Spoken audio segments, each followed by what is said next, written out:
sociologia é uma ciência relativamente jovem e surge em decorrência das transformações sofridas pela sociedade através da Revolução Francesa e da Revolução Industrial.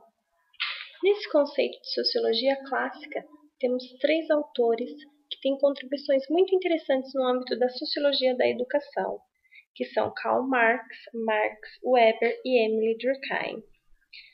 Karl Marx acreditava na monocausalidade. Para Marx, tudo girava em torno da economia. A economia era a mola propulsora de todo o movimento social.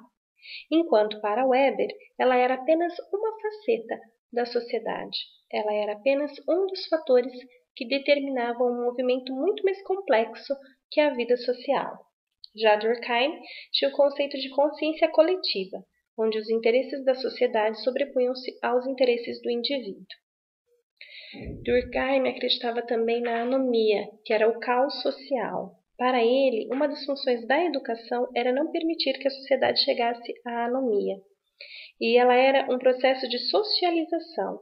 Era através da educação que o indivíduo ia ser ensinado a conviver em sociedade, independentemente do fato da criança aprovar ou não a dinâmica dessa sociedade.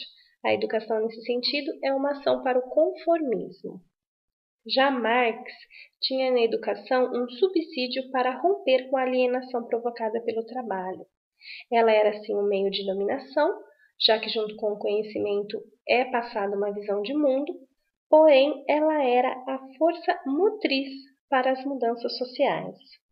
Já Weber acreditava que ela era um fator de estratificação social. Ela reforçava a estratificação social e embasava-se em 3 principais finalidades, que era despertar o talento pessoal, preparar o aluno para uma conduta de vida, também casando aí com a teoria de Durkheim, e transmitir o conhecimento especializado, com os objetivos de conseguir um emprego e um meio de seleção cultural.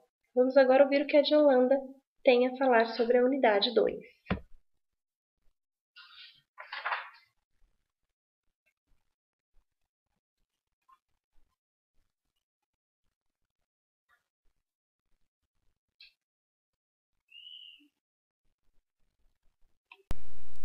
A unidade 2 aborda os objetivos e as metas de desenvolvimento tanto nas áreas sociais quanto nas econômicas, isso dentro das sociedades modernas, e destaca também a educação como meio principal para que ocorra a promoção do desenvolvimento. Sendo destacada a educação como meio primordial para que o país se desenvolva, isso por meio das políticas educacionais, porque elas causam transformações.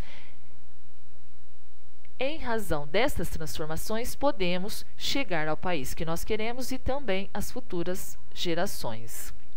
A unidade deixa bem clara a relação entre educação e desenvolvimento, porque quanto melhor é a educação de um país, melhor será o seu desenvolvimento, e isso em todos os setores, seja o social, o econômico ou outra área qualquer. A educação também, na época, tem uma importância muito grande, isso dentro da eugenia, que era, na época, uma corrente de pensamento que tinha por objetivo impedir a mistura genética das raças que compunham o país. Então, qual era a função essencial da educação? Seria classificar e identificar os diferentes grupos raciais, aos quais seriam dada uma instrução educativa totalmente diferenciada para tentar conseguir a elevação da raça. Isso também foi uma questão da formação do Estado Nacional, que, assim como outras sociedades, também passou pelo processo de colonização e que é totalmente marcada por um processo de racialização em razão da presença dos diferentes grupos, como, por exemplo, o negro, o português e também o indígena, o que resultou em 2 categorias que são tratadas no Brasil como sinônimos, mas que, na verdade, elas são totalmente distintas, sendo elas A miscigenação, que está ligada ao processo biológico e que trata da mistura genética das populações, e a mestiçagem, que está associada aos pilares fundamentais da Constituição Conceitual do Estado. Diante das diversidades de raça, surge o racismo, principalmente contra os negros, mulheres e índios. Estes grupos começam a se organizar na luta por seus direitos, dando início à diversidade cultural e seus desdobramentos, juntamente com as relações sociais. Essa diversidade cultural, ela vai ter sua importância destacada na unidade 3.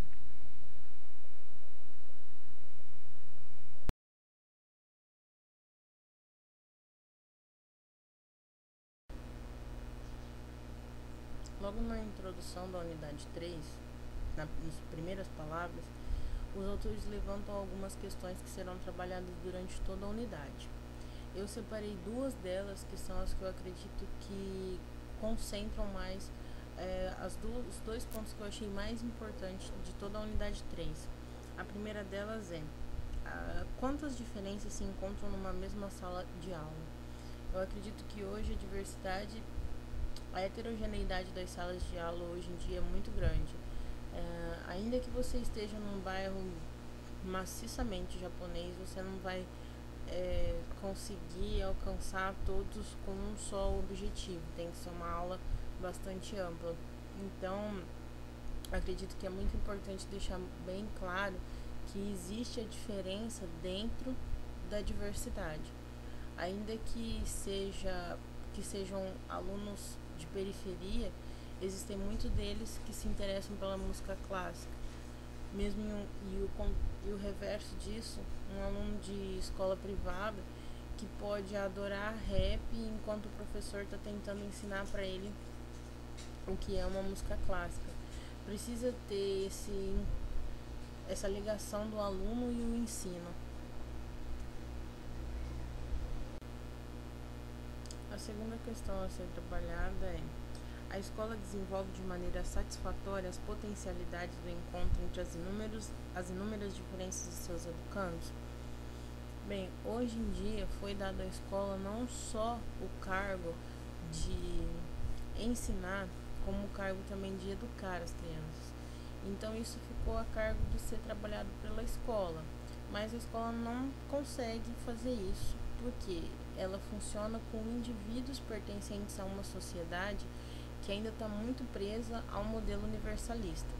O modelo universalista é aquele que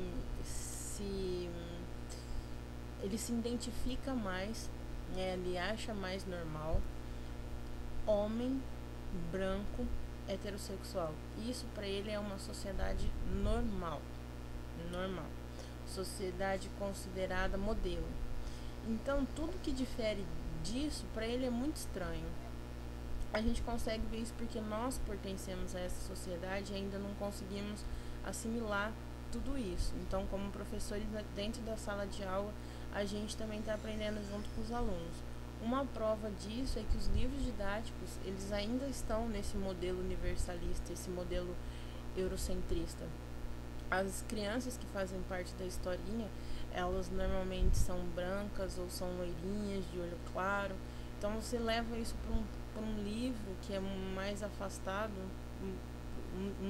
para uma escola que é mais afastada, uma escola de periferia, a criança ela não se identifica com essa outra criança que ela vê no livro, e com isso torna o aprendizado uma coisa para ela distante da realidade dela. Então se você mostra ali uma casinha mais simples, uma criança negra, isso poderia tornar o ensino muito mais fácil, né? Ou pelo menos para a criança mais prazeroso.